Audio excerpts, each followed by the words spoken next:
वक्त जो हालात हैं उनमें अडयाला जेल पे नज़र रखना बहुत ज़रूरी है और कल इमरान खान साहब की मुमकिन तौर पे मुलाकात हो सकती है उनके वकला से या दीगर लोग जो उन्हें मिलने जाते हैं, और अगर कल ये मुलाकात होती है तो चीज़ें बहुत क्लियर हो जाएंगी। देखें, कुछ खबरें जो हैं वो कुछ एक्टिविटीज़ ऐसी हुई हैं जो हमने आपको रिपोर्ट की हैं। सिस्टम खुद भी चाहता है कि तवज्जो लोगों की बटे, यानी वो ये चाहते हैं कि जो कुछ भी 26 तारीख की रात को इस्लामाबाद डी चौक में हुआ उसके बजाय लोग कुछ और डिस्कस करें। लोग डिस्कस करें कि इमरान खान साहब को शिफ्ट किया जा रहा है, लिहाजा इसके लिए एक कार्रवाई शुरू की गई और वहाँ पे ये बाकायदा अनाउंस किया गया, बताया गया। वहाँ पे अनाउंसमेंट तो नहीं थी लेकिन वहाँ पे जो लीगल तरीकाकार है कानूनी उसको अडॉप्ट किया गया और जेल के अमले को ये इन्फॉर्मेशन मिली कि अब इमरान खान साहब को मूव किया जाएगा। उसके बाद ये खबर बाहर आती है और उसके बाद जो इमरान खान साहब के साथ जेल में सलूक है वो भी चीज़ें रिपोर्ट हुई हैं कि किस तरह से उनको तंग किया जा रहा है। अब इससे तवज्जो बटाना भी बाज़ औक़ात मकसद होता है, यानी कभी गवर्नर राज की बात कर दी, कभी कोई और। लेकिन आज की मैं आपको खबर दे देता हूँ जो आज अडयाला जेल में हुआ। अडयाला जेल में काले शीशों वाली 2 फॉर्च्यूनर गाड़ियां आज सुबह यानी एतवार वाले दिन, एतवार को मैं आपको ये बता दूं कि कोई वजीर जेल खाना जात हो या कोई वजीर आला हो या कोई बड़ा जज हो या कोई सुपरिटेंडेंट जेल हो या ये आईजी जेल खाना जात हो, ये लोग तो जा सकते हैं, वैसे कोई मुलाकाती वगैरह एंटर नहीं हो सकते जेल के अंदर। ये बड़ी क्लियर है एक चीज़। अब हुआ यह है आज के दिन में कि 2 गाड़ियां जेल के अंदर दाखिल हुई हैं। इन दोनों गाड़ियों की तलाशी नहीं ली गई, इनको चेक नहीं किया गया। ये दोनों गाड़ियां काले शीशों वाली थी और दोनों गाड़ियां फॉर्च्यूनर थी, फॉर्च्यूनर गाड़ियां थी। ये जेल के अंदर दाखिल हुई, इनके आने से पहले ही दरवाजा खुल गया था। ये रफ्तार के साथ अंदर दाखिल हुई गाड़ियां, इनको चेक नहीं किया गया। दोनों गाड़ियों के ऊपर नंबर प्लेट नहीं थी। 7 से 8 लोग कुछ फाइलें वगैरह लेकर गाड़ियों में से उतरे और वो अंदर चले गए जेल में, जबकि जो 2 ड्राइवर थे वो गाड़ियों के अंदर मौजूद रहे। अब तकरीबन जो इतला ये है, एक इतला ये है कि 6 घंटे के करीब और एक इतला ये है कि 2 बजे के बाद किसी वक्त ये गाड़ियां वहां से निकली दोबारा। हाँ, ये बात कंफर्म है कि जब ये गाड़ियां वहां से दोबारा निकली हैं चंद घंटे या कई घंटे रहने के बाद, तो ये बड़ी रफ्तार में वहां से निकली हैं और इनके बाहर आने से पहले दरवाजे खुल गए थे और ये गाड़ियां बड़ी रफ्तार में वहां से निकली और सीधी गायब हो गई, नजरों से ओझल हो गई। तो 2 गाड़ियां थी, दोनों फॉर्च्यूनर थी, 7 से 8 लोग थे। ये जेल के अंदर गए, इन्होंने छुट्टी वाले दिन किससे मुलाकात की, क्या बातचीत हुई, इसके बारे में किसी को कुछ पता नहीं है। जितनी इंफॉर्मेशन थी उतनी मैंने आपको दी है कि 2 फॉर्च्यूनर गाड़ियां जेल में आई हैं और ये जेल का हमला नहीं है, ये बात मैं आपको कंफर्म कर रहा हूं। और ना ये एसओपी फॉलो किए गए हैं जिन एसओपी के साथ कोई जेल में दाखिल होता है। बहरहाल ये गाड़ियां आई, 7-8 लोग थे, ये अंदर गए, ये किसी को मिले या इन्होंने कोई कार्रवाई की, उसके बाद ये निकले और वापस चले गए। एक खबर और है जेल के हवाले से। जेल में एक नया एसओपी बनाया गया कि इमरान खान साहब के ऊपर जिन ऑफिसर्स की ड्यूटी है उसमें असिस्टेंट सुपरिटेंडेंट भी है और डिप्टी सुपरिटेंडेंट भी है, जबकि 4 के करीब मुलाजिम भी हैं। अब ये जिन लोगों की ड्यूटी इमरान खान साहब के ऊपर है, नंबर 1 का ऊपर नीचे हो सकता है, इन लोगों के बारे में एक हुक्म जारी किया गया है कि 15 दिन तक ये लोग जेल से बाहर नहीं जाएंगे। यानी ये क्लियर कर दिया गया है कि जब तक इनकी ड्यूटी इमरान खान साहब के मामलात पे है तो 15 दिन तक ये लोग जेल से बाहर नहीं जाएंगे। जेल के अंदर ही एक बारह का एक जगह है, उसको खाली करवा के इनकी चारपाई और बिस्तर लगवा दिए गए कि जनाब आपने जेल के अंदर रेस्ट करना है। जेल के अंदर आपको पता है कि जैमर्स वगैरह चल रहे होते हैं, वहां से बाहर राब्ता भी नहीं कर सकते, सिर्फ इसलिए कि इमरान खान की कोई मालूमात बाहर ना आए।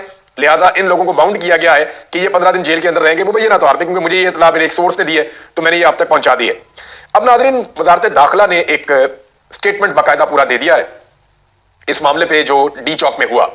उनका स्टेटमेंट कितना सच है और वो स्टेटमेंट के अंदर क्या कर रहे हैं और आने वाले वक्त में क्या करने जा रहे हैं, उस स्टेटमेंट से सारा अंदाजा हो जाता है। लेकिन एक चीज बड़ी क्लियर है कि इमरान खान साहब ने इसको फाइनल कॉल का नाम दिया था। फाइनल कॉल का नाम सुन के पूरी रियासत जो है उसको लगा कि इसको पूरी ताकत से कुचल दिया जाए तो दोबारा पाकिस्तान तहरीक इंसाफ की कमर सीधी नहीं होगी। और इसी बात को ज़हन में रखते हुए उन्होंने 26 तारीख को बदतरीन टॉर्चर किया, गोलियां चलाई और रियल बुलेट्स लोगों को लगी हैं। अब पूरा जुल्म करके भी देख लिया लेकिन मकासद हासिल नहीं हुए। ग्राउंड से जो रिपोर्ट्स आ रही हैं वो ये है कि पाकिस्तान के लोग ज्यादा ताकत से इमरान खान के साथ खड़े हैं, वो इमरान खान को अब ज्यादा पसंद कर रहे हैं और वो इसको एक ज्यादती के तौर पे, एक जुल्म के तौर पे देख रहे हैं।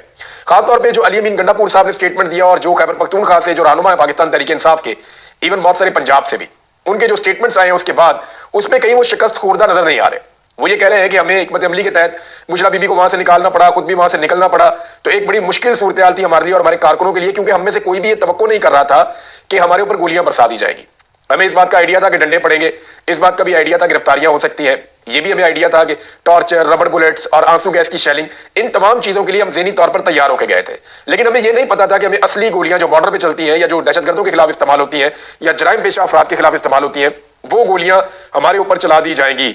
उसके बाद जो स्टेटमेंट दिए पाकिस्तान तहरीक इंसाफ ने उसमें वो डरे हुए नहीं लगे। और जो जख्मी लोग हैं जब उनके आगे माइक किया जाता है वो कहते हैं जी हम दोबारा इमरान खान के लिए जाने के लिए तैयार हैं। यानी हमने गोलियां जरूर खाई हैं, हम जरूर जख्मी हुए हैं, लेकिन हम दोबारा इमरान खान के लिए कुर्बानी देने के लिए तैयार हैं। तो ये जो कुछ भी हुआ इसके बाद जो एक मकसद था कि पाकिस्तान तहरीक इंसाफ को पूरी तरह ऐसा क्रश किया जाए कि दोबारा ये कभी ना आए, क्योंकि पीएमएलएन या पीपल्स पार्टी अगर ये चैलेंज करती है कि दोबारा आकर दिखाओ, तो उन्हें वो अपनी पार्टी के हिसाब से इसका एस्टीमेट करते हैं। उन्हें लगता है कि अगर हमारी पार्टी को इतनी मार पड़ती तो कभी दोबारा ना आती। वैसे आपकी पार्टी इतना मार खाती भी ना नवाज शरीफ के लिए, जरदारी के लिए। इस वक्त वो बेनजीर भुट्टो थी जिसके लिए लोग मार खा लेते थे। नवाज शरीफ साहब ने तो अपनी इज्जत खुद खराब कर ली है, बार बार डीलें कर करके लोगों को इनकलाब पे लगा के मियां साहब डील कर लेते हैं हर दफा। कभी इनके प्लेटलेस कम हो जाते हैं, कभी इनको जेल के मच्छर तंग करते हैं, हमेशा ये डील करके पाकिस्तान से बाहर भाग जाते हैं। आज एक ऐसा आदमी है जिसके साथ अवाम खड़ी है जो डील नहीं कर रहा और किसी किस्म का कंप्रोमाइज नहीं कर रहा।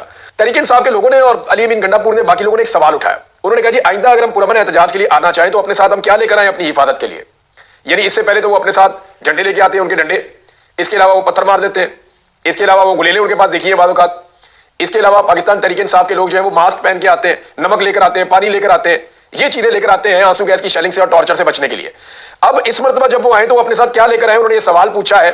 और अली अमीन गंडापुर ने तो कहा कि देखें कि गोली चलती है तो फिर हम क्या करें, फिर इसके अंदर हम फिर गोली चलाएं हम भी। तो इस तरह की बातें जब पाकिस्तान तहरीक इंसाफ के लोगों ने की, इसका मतलब है वो डरे हुए नहीं है, वो निजाम को ये बता रहे हैं कि वो पीछे हटने के लिए तैयार नहीं है। अच्छा, एक और जो है वो एक खबर, और शुदनी में इसको कहूंगा, एक छोड़ी गई है और एक खबर अब दोबारा फैलाई गई है और ये हर तरफ चली है खबर। उसमें कहा गया कि जनाब इमरान खान साहब के तो एस्टेब्लिशमेंट के साथ मुज़ाकरात हो रहे थे पार्टी के, और पार्टी और एस्टेब्लिशमेंट आपस में एंगेज हो चुके थे, और जनाब बीच में जो है ना वो इमरान खान साहब ने 24 नवंबर की कॉल देके और डी चौक जाने का सारा मामला करके खराब कर दिया। और बीच में भी मामला ठीक होने लगा था, लेकिन ये डी चौक जाने की जिद ने सारा मामला खराब कर दिया। तो मैं आपको फैक्ट बता देता हूं। ये बात है 25 मई 2022 की, जब इमरान खान साहब ने कॉल दी थी इस्लामाबाद डी चौक आने की। तो उस वक्त इमरान खान साहब को तब भी ये कहा गया था कि अगर आप ना आते ना तो आपको इलेक्शन मिल जाता। हालांकि उसके बाद भी इलेक्शन नहीं मिला। फिर यही बातें जो है वो 2022 में इमरान खान साहब ने अक्टूबर और नवंबर में जो लॉन्ग मार्च किया उसमें भी कही गई कि अगर इमरान खान साहब ना आते तो इलेक्शन मिल जाता। हालांकि इलेक्शन देने का किसी का कोई इरादा नहीं था। 9 मई के बाद भी इसी तरह की बातें की गई, जनाब ये तो इलेक्शन आने वाला था, ये तो इन्होंने गलत कर दिया। और उसके बाद जो है वो अब दोबारा वही बातें की जा रही है कि जनाब हम तो इमरान खान साहब के साथ बात करने को तैयार थे, तो इन्होंने एहतजाज का रास्ता इख्तियार कर लिया। तो मैं आपको क्लियर कर देता हूं कि इमरान खान साहब को ये निजाम कभी भी बाहर नहीं आने देगा अगर इमरान खान साहब डील नहीं करेंगे तो। ये मैं आपको क्लियर इसलिए कर रहा हूं, इस जुमले को दूसरे जुमले के साथ मिलाकर देखिएगा। ये अकेला जुमला आपको बहुत अजीब लगेगा, हो सकता है कोई जो है वो एडिट करके इसको लगा भी दे, बहुत ही बेशर्म लोग भी हैं। लेकिन मैं आपको ये बता देता हूं कि वो इसलिए कि ये सिस्टम इमरान खान को अपने लिए खतरा समझता है। उन्हें लगता है कि इमरान खान आकर सिस्टम को ऐसा बदल देगा या सिस्टम के लिए ऐसा चैलेंज बन देगा कि जितने भी लोग सिस्टम के बेनिफिशियरी हैं वो सारे मुतासिर हो जाएंगे। लिहाजा वो चाहते हैं कि इमरान खान उनके तरीके से बाहर आए, अपने आप को तब्दील कर दे। लेकिन इमरान खान साहब ने अपने आप को तब्दील करने से इनकार कर दिया है। अब इमरान खान साहब बाहर कैसे आएंगे? तो उसका जो सादा जवाब है वो ये है कि अंदरूनी और बैरूनी दबाव के नतीजे में ही इमरान खान साहब अब बाहर आ सकते हैं। अब जो कुछ भी नाज़रीन खबरें आपको मिल रही है ना, इनमें ज्यादातर खबरें वो हैं जो 26 नवंबर को जो कुछ भी इस्लामाबाद में हुआ उस पर पर्दा डालने की कोशिश है। नंबर 1, कभी कहा जाता है जी गवर्नर राज लगा दिया जाएगा ताकि सबकी तवज्जो उधर हो जाए। कभी कहा जाता है जी पाकिस्तान तहरीक इंसाफ पर पाबंदी लगा दी जाएगी ताकि सबकी तवज्जो उधर हो जाए। भाई गवर्नर राज लगाना है तो कौन से अली अमीन गंडापुर के पास बहुत ज्यादा इख्तियारात है, बहुत ही थोड़े से इख्तियारात है, वो भी ले ले, फर्क कोई नहीं पड़ता। दूसरा, पाकिस्तान तहरीक इंसाफ पर पाबंदी लगा दे, पहले कौन सा पाकिस्तान तहरीक इंसाफ आजाद फिर रही है या वो इलेक्शन लड़ रही है या उनके पास उनका बल्ले का निशान है, पाबंदी तो उन पे वैसे ही है।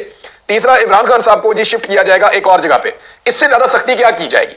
छोटे से सेल में इमरान खान को रखा हुआ है, लोगों से मिलने की उनको इजाजत नहीं मिलती, अपनी मर्जी से वो मुलाकातें नहीं कर सकते, जब दिल करता है उनकी लाइट बंद कर देते हैं, उनको अजियत देते हैं, उनकी सर्दी के अंदर शीटें तक फाड़ दी हैं।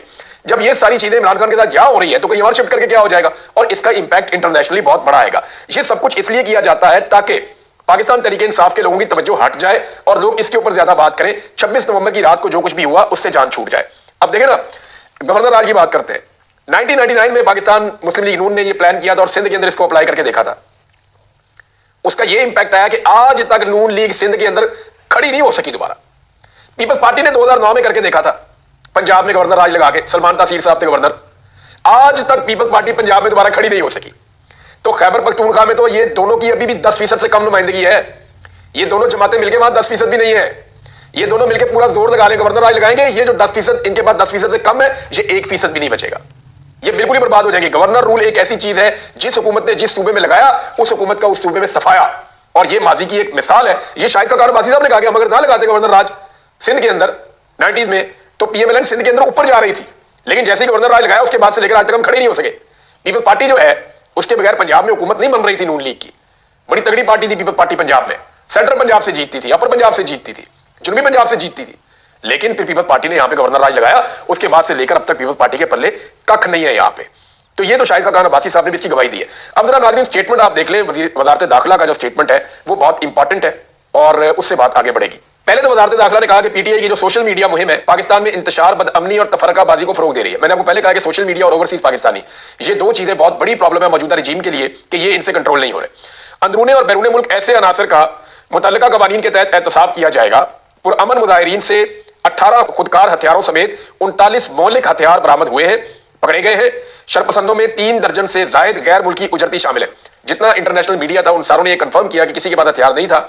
इवन अली अमीन गंडापुर के साथ जो सिक्योरिटी थी उनको भी हथियार कैरी करने की, साथ हाथ में रखने की इजाजत नहीं थी। अब पता नहीं इन्होंने हथियार कहां से पकड़े हैं, वो मैं आपको बता देता हूं। इस्लामाबाद में बड़े लंबे अरसे से क्रैकडाउन चल रहा है, अफगानियों के ऊपर क्रैकडाउन चल रहा है। अफगानी आपको पता रहते हैं वहां पे को कुछ अफगानी गिरफ्तार किए गए हैं, कुछ दूसरे लोग गिरफ्तार किए गए हैं, कुछ जराइम पेशा लोग पहले जो गिरफ्तार किए गए थे वो सारा कुछ अब पाकिस्तान तरीके इंसाफ के खाते में डाला जा रहा है। यानी हर गिरफ्तारी, हर चीज को लाके तरीके इंसाफ के खाते के अंदर फिट किया जा रहा है। उन्होंने कहा वज़ीर आला खैबर पख्तूनख्वा ने सूबाई असम्बली को इदारों के खिलाफ बेबुनियाद इश्तियाल अंगेज बयान के लिए इस्तेमाल किया है। वो जो कुछ उनके साथ हुआ उन्होंने रोना पिटना किया अपनी खैबर पख्तूनख्वा की असम्बली में, ये उसके ऊपर जनाब स्टेटमेंट है। फिर उन्होंने कहा जी हमने मुजाहिरीन को कहा था कि आप संजानी में आ जाएं और वहां पे आके आप कर लें, लेकिन उन्होंने हमारी बात नहीं मानी और इस्लामाबाद के रेड जोन में दाखिल होकर कानून की खिलाफ वर्जी की है। फिर साथ ही कहा कि सख्त गिर 1500 शरपसंद बराह रास्त मफरूर इश्तिहारी मुराद सईद के मातहत सरगर्म थे। ये अब आप ध्यान में रखें कि मुराद सईद का नाम यहां पे आ गया, हालांकि इस एहतजाज में कहीं पे भी मुराद सईद नजर नहीं आए। दूसरा एक और इन्होंने बात जो है वो क्लेम किया कि जो लॉ इन्फोर्समेंट है उन्होंने वो ये कह रहे हैं कि किसी किस्म का गन इस्तेमाल नहीं की, जो रियल बुलेट है उसको यूज नहीं किया। वो आगे चल के मैं आपको बताता हूं। लेकिन वो कह रहे हैं जी मुजाहिरीन जो है उनके पास बहुत सारा असला था और उन्होंने गोलियां भी चलाई, आंसू गैस भी चलाई और किलो वाली लाठियों का भी उन्होंने इस्तेमाल किया और उनका क्लेम है जी पुलिस वाले जख्मी हुए। लेकिन जो अस्पतालों से रिपोर्ट आई है, इंटरनेशनल मीडिया ने रिपोर्ट किया, उनके मुताबिक 4 पुलिस वाले जख्मी होकर आए थे जो ठीक होकर वापस चले गए, एक भी रेंजर वाला जख्मी होकर नहीं आया।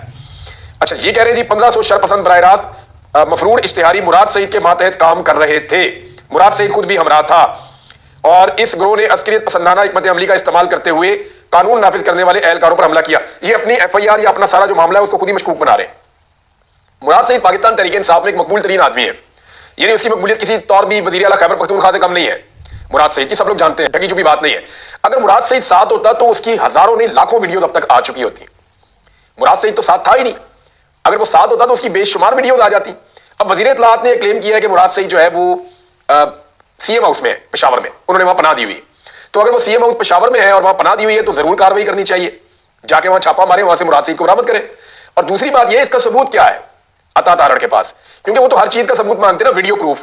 वो ये कहते हैं जी गोली चलते हुए भी वीडियो दिखाओ, गोली गुजरते हुए भी वीडियो दिखाओ, गोली लगते हुए भी वीडियो दिखाओ, बंदा जख्मी हुआ हुआ है, वो जगह पूरा, वो हॉलीवुड की फिल्म नहीं बन रही है अता तारड़ साहब, ये रियल बुलेट्स चल रही हैं। यहाँ बंदे मर रहे हैं, बंदे जख्मी हो रहे हैं, यहाँ फिल्म शादी नहीं हो रही। आप पता नहीं कौन सी दुनिया में रहते हैं। पर उन्होंने ये कहा कि ये मुराद सईद जो है वो वज़ीर आला हाउस खैबर पख्तूनख्वा में है, तो ठीक है वहां जाके मारे छापा, अटैक करें, मुराद सईद मतलूब है, उसको ढूंढे वहां पे जाके, अगर मिल जाए तो पाकिस्तानियों को बताएं कि जनाब वहां से मुराद सईद मिल गया है।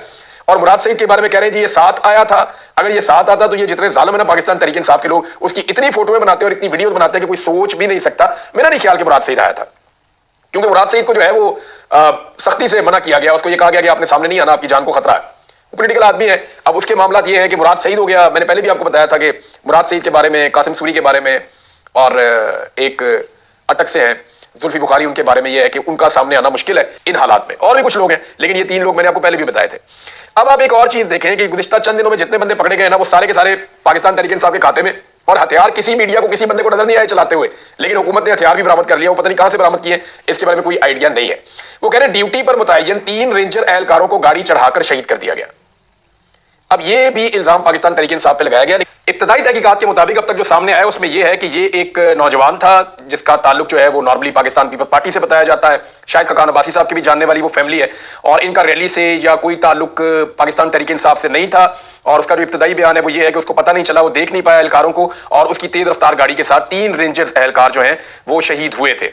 अब ये मामला वजारत दाखिला अभी भी यहाँ पे इसी खाते में डाल रही है। और साथ उन्होंने कहा कि आइन के आर्टिकल 245 के तहत इस्लामाबाद में पाक फौज को तैनात किया गया। और साथ उन्होंने कहा कि जी इसका मकसद ये था कि हिफाजत की जाए। और उन्होंने कहा पाक फौज का पुरतशद्दुद हुजूम से बराह रास्त कोई टकराव नहीं हुआ और किसी किस्म की लाइव एमुनिशन का इस्तेमाल, रियल बुलेट जो है उसका इस्तेमाल नहीं किया गया। लेकिन अस्पताल की रिपोर्ट है बुलेट इंजरीज की और बहुत सारे लोगों को गोलियां लगी हैं। अब ये सारी गोलियां जो है ये डाल दी है पाकिस्तान तहरीक इंसाफ पे। तेरी तहरीक इंसाफ के बंदों के पास हथियार थे, वो गोलियां चला रहे थे धड़ाधड़, और उन्होंने गोलियां चलाई और वो अपनी बंदों को गोलियां लगी, उसी से बंदे जो है वो शहीद हुए और उसी से जो है बंदे जख्मी हुए। जो 100 से ज्यादा जख्मी है वो पाकिस्तान तहरीक इंसाफ की अपनी फायरिंग का नतीजा है, और ये जो बंदे जहां भग हुए हैं ये भी पाकिस्तान तहरीक इंसाफ की अपनी फायरिंग का नतीजा है। अब ये इसके ऊपर ये बयानिया आ गया। तो अगर ये हुआ है तो फिर तो हुकूमत के लिए बड़ा आसान था। हुकूमत तमाम लाशों का पोस्टमार्टम करती, एक एक गोली कलेक्ट करती, एक एक जख्मी का बयान लेती, एक एक जख्मी से गोली कलेक्ट करती, उसके जिस्म से निकालती, फोरेंसिक ऑडिट करती, हथियार जो कब्जे में लिए उनके साथ गोलियों को मैच करते, वहां से खोखे इकट्ठे करते, जाए वो कुआं को महफूज करते धोने के बजाय, और पाकिस्तान तहरीक इंसाफ को फिक्स कर देते। लेकिन हुकूमत ने ऐसा कुछ नहीं किया, क्योंकि वो गोली मुजाहिरीन ने नहीं चलाई थी। सारे अहली शाहिदीन यही कह रहे हैं, यानी जितने लोगों को गोली लगी है वो सारे कह रहे हैं हमें गोली रियासत ने मारी है। जितने लोग जख्मी हुए सारे कह रहे हैं हमें रियासत ने गोली मारी है। जितने अहली शाहिदीन है या जर्नलिस्ट हैं वो सारे यही कह रहे हैं कि गोली भाई उधर से चल रही थी, रियासती इदारे गोली चला रहे थे, पुलिस रेंजर्स गोली चला रही थी, हमें गोली स्नाइपर ने मारी है, वहां जो मौजूद थी लॉ एनफोर्समेंट उन्होंने गोली मारी है, आम आदमी ने हमारे ऊपर गोली नहीं चलाई है। नाज़रीन, IMF के बजट के हवाले से, यानी IMF का बजट तो पाकिस्तान ने पेश कर दिया, वो मिनी बजट आने के इम्कानात हैं। उसकी वजह यह है कि पाकिस्तान का बहुत ज्यादा शॉर्टफॉल चल रहा है। अगले वीलॉग में मैं आपको बताता हूं कि एक्चुअली यहां प्रॉब्लम क्या है और कुछ मजीद चीजें आपके साथ शेयर करनी है। इसको यहां पे रोक लेते हैं। अब तक के लिए इतना, अपना ख्याल रखिएगा, अपने इस चैनल का भी।